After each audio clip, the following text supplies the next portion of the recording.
Hi, my name is Allie McCauley, and I was in Burn Part Boys, and I played Francis's mother and a mover. I'm Mia Antonosha, and I also played a mover, and I was the mother of Chet. Hi, I'm Sebastian Rabassa, and I played Jake. I'm Noah Hahn, and I played Dusty. I'm Jared Cohen, and I played Pete. Hi, I'm Cami, and I played Francis. I'm Nick, and I played Chet. The Burnt Part Boys is a show about a mine called the South Mountain Mine, which they called the Burnt Part, and it's about a fire that happened in the mine that killed a bunch of the fathers of the characters that you follow. Announcement that the South Mountain Mine is being reopened for business after 10 years of inactivity. This announcement reverses the company's vow to never reopen the mine after the tragic collapse and fire in 1952, when 12 miners were trapped and ultimately lost in what locals now call the Burnt Part. So one thing that I loved about this show was that I was in a cast with mainly some of my closest friends, and I got to really explore with them. But on top of that, I got to find, for this specific role, I got to find it within myself, like separate parts of myself that I hadn't kind of explored before. And I thought it was a really cool experience to be able to just explore a new side of me, The thing that I probably liked most about the show was that it was such a small cast, because all of the shows I've been in up to this point have had upwards of 40 people or 30 people in the show, and that kind of made it hard to bond with every single person involved, especially the crew too. But with the show, since I knew everybody so well and I had more time to bond with everybody in the show, I think that really made it for me, because it made the story so much more meaningful, and it made those connections on stage that we had so much more impactful, I would say. Yeah, I completely agree. I think not only did it make the rehearsal process that much more streamlined with less people involved, but with less people involved, you have more opportunity to connect with each member of the cast from an audience perspective. Every character is that much more dynamic and that much more interesting to look at, especially since their relationships are that much more in front of you. I mean, we were in a black box theater as opposed to the huge theater that we usually have, so it was up close and personal, not just in a small cast perspective, but in a performance perspective.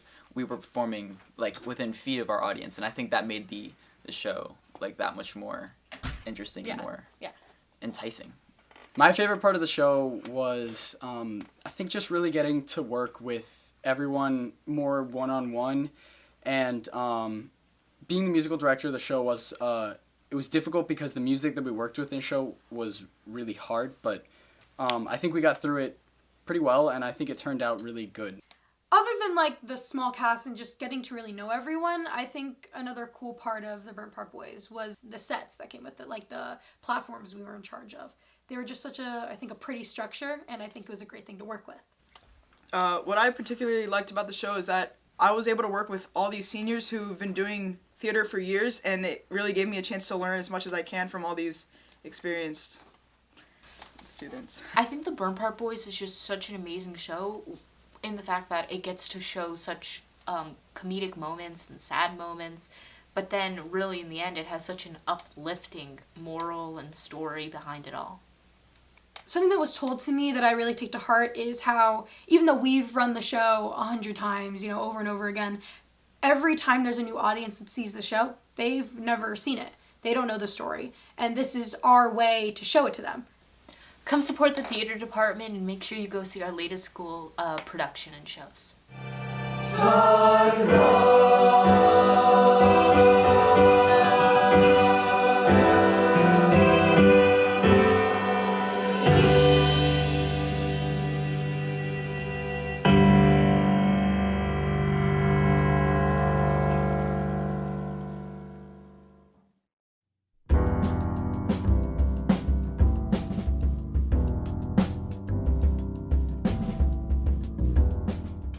My name is Emmy Holman, and I'm in 12th grade.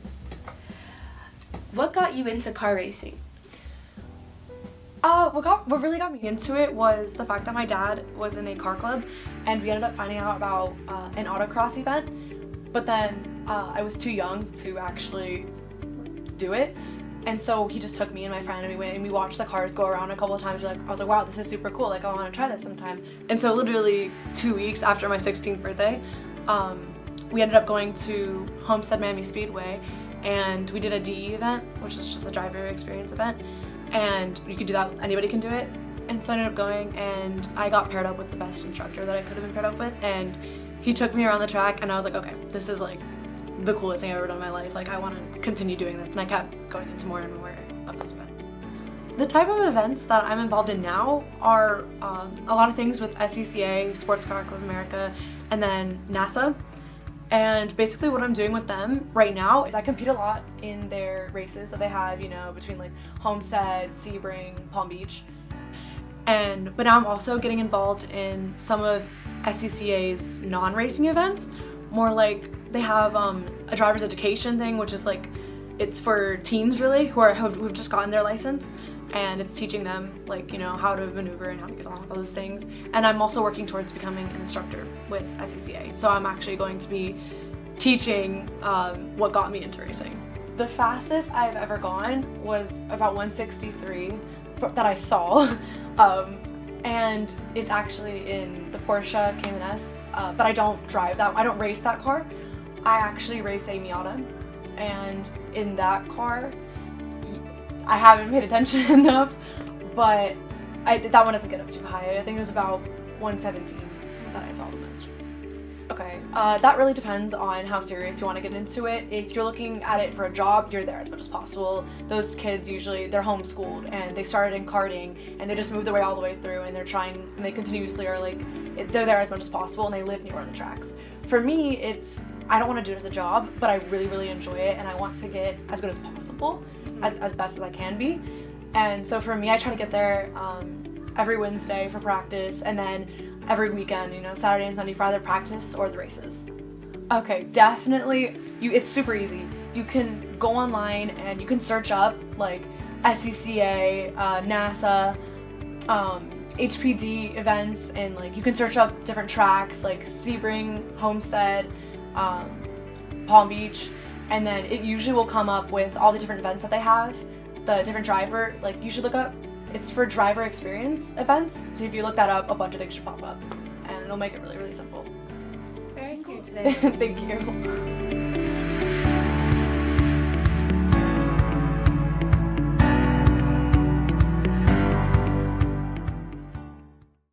Is coming up this Sunday, and we're very honored to have this time here this morning to celebrate and to thank our amazing men and women that service in the military.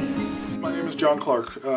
I was a armor officer in the National Guard for about 8 years. I have 3 children here at University School. I have a 6th grader, a 4th grader, and a 2nd grader. My name is Marvin Redondo. I'm a U.S. Coast Guard veteran. I did 20 plus years in active duty. I got out of the Coast Guard in 2006, and I work currently for the State Department right now. So I'm here because my son goes to the youth school. He's in the lower school, 5th grade, and I was asked to come, and it was an honor to be here to represent the veterans on this 100th year anniversary of Veterans Day.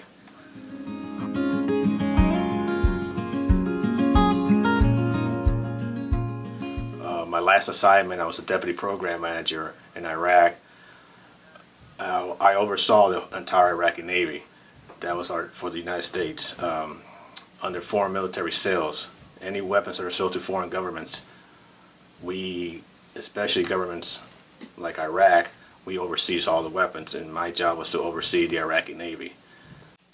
One of the biggest missions that I had when I was in Iraq was to secure the first free elections that Iraq had had in decades. This is us preparing to go out on patrol. This is during the elections, the first free elections that Iraq had had in decades. But that's what I spent most of my time doing, was commanding the soldiers. I spent a lot of time on the radio responding to the higher commanders, letting the lower soldiers know what was going on. My experience in the government has taken me all over the world. I've literally been around the world. I've circumnavigated the world on ships in 90 days, actually, gone country to country.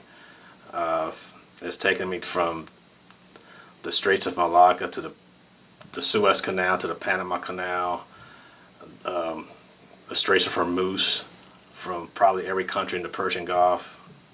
I've literally, like I said, from the South Pole to Antarctica, to the Arctic. I've circumnavigated the North American continent.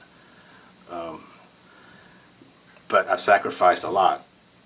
I leave my family for months at a time, sometimes 6, 7 months. I've seen my son grow up through FaceTime. Luckily, we have FaceTime now and things like that. You know, it was kind of a shock because I think my wife had not thought about that when we started dating, when we got married. And then the first 2 years of us being married, I was gone for 18 months. So when you were deployed, you had a commanding officer. What qualities do you think would make a good good commander, good officer, good leader? What makes a good leader, I think, is the same stuff that makes a good person. Caring more about others than yourself.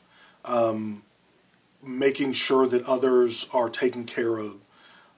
Those are kind of the things that you have to have in order to be a leader. I mean, good leaders to me are leaders that get on the ground and do. Me as a leader, myself, my position, if I can't do the job, I can't expect the other person to do the job. So I'm on the ground with the guys constantly. If I work with them side by side sometimes, even though that's not what I have to do. I respect a leader that is honest and is willing to go above and beyond with their troops or whoever they're in charge of. Don't just be one of those leaders that tells people what to do and you never done it yourself.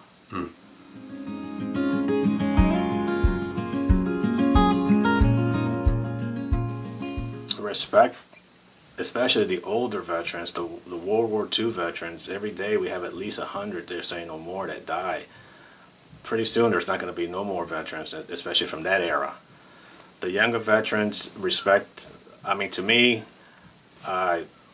respect your flag, respect your country, no matter who's in power. Always respect the position, not the person. I mean, that's the way I've tried to teach the people that I know. You might not like him, or you might not like people, but respect the position. But to me, honoring veterans, I think that just try to live your life in a way that you're finding what you can do to make America better. It doesn't have to be toting a rifle around on a battlefield. It can be, going to a courtroom and making sure that those of you who don't have the freedoms have them. It can be, becoming a social worker and helping out those that are disadvantaged. It can be anything, and just finding a way to make this country better. That's how you can honor. It's nice if you see somebody to thank them for their service. I've always appreciated that. But I think the real way that you can honor the sacrifices of the veterans is to make those sacrifices in your own life that make everything around you better.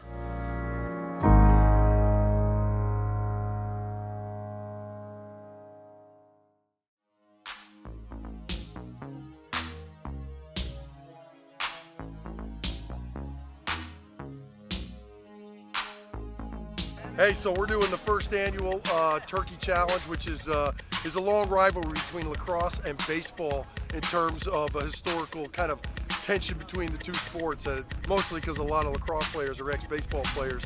And we figured Coach Snyder and I would be a great time to get both teams together, get them out here, do a little competition, have a little fun, and at the end share a meal together. So first annual challenge, hopefully this is something that lasts for many years to come. Who's going to win?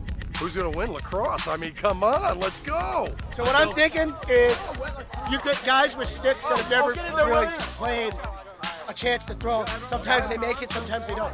Those guys are throwing baseballs into the net, which is our sport, it's easier. However, I believe you have to be an athlete, multi-sport athlete. That's what we're trying to do here. Kyle, you got anything to say? Go it in, Coach, take it in. This challenge is worth 2 points. Whoever gets more balls in the net wins. The next challenge is the pumpkin challenge, where we get to take a baseball and knock the pumpkin off the table. They get to use a lacrosse stick and knock the pumpkin off of the table. Whoever wins gets another 2 points. The final game's a game. Oh my God! What? Whoever wins that game gets 5 points, and ultimately the winner. We hope to win. That's all that matters. Who's going to win? Oh, definitely lacrosse. Always repping. Who's going to win? Baseball, for sure. I think we won, though. I mean, we destroyed them because they don't really know how to use the lacrosse sticks. But yeah, it's really fun.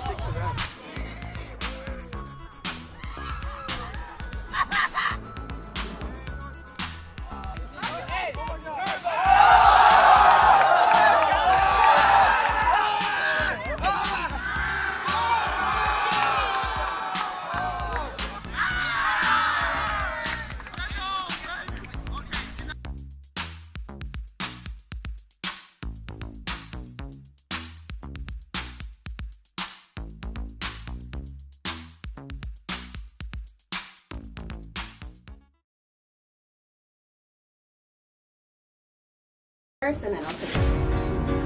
Ready? 1, 2, 3.